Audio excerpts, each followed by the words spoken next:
Samantala, wala raw nakikitang paglabag ang Civil Service Commission sa naikwento ni Pangulong Duterte na may nagbigay sa kanya ng mamahaling sasakyan, hindi naman daw niya ito tinanggap.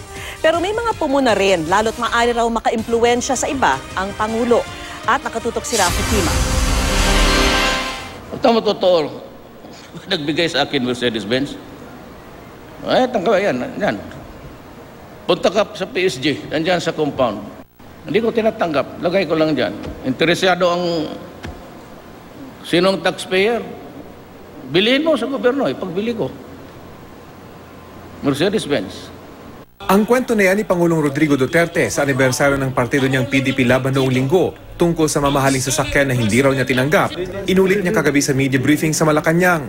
Ayaw pangalanan ng Pangulo kung sino ang nagbigay. Huwag ka na magtanong sa girlfriend ko. May mayaman ako na girlfriend noon. Will you allow us to get the footage of the Mercedes? No. Okay. I am sure they will. Wala mo rin dito actually. It's in a private garage. Okay. Hindi lang. Ilagay mo lang. Kung ang Civil Service Commission ang tatanungin, wala raw sila nakikitang mali sa sinabing ito ng Pangulo. Dahil hindi niya tinanggap, walang transfer of ownership. Oo. So, at dahil hindi nga tinanggap, walang violation ng ating batas sa pagtanggap ng regalo.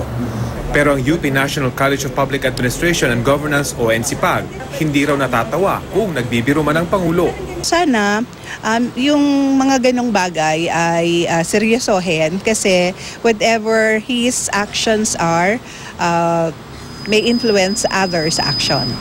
Ayon sa NCPAG, bilang ama ng bansa, lahat ng mga nagtatrabaho sa gobyerno nakatingin sa Pangulo. Pero kung personal na kilala naman daw ng Pangulo ang nagbigay, may lusot naman daw sana. Di sabihin niya na, saka mo na lang bigay sa akin pag wala na ako sa posisyon. Oo, diba? So merong paraan? Meron namang paraan, pero sana while in office, iwasan.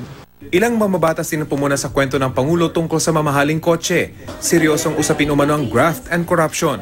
Dapat ipaliwanag ng maayos yan.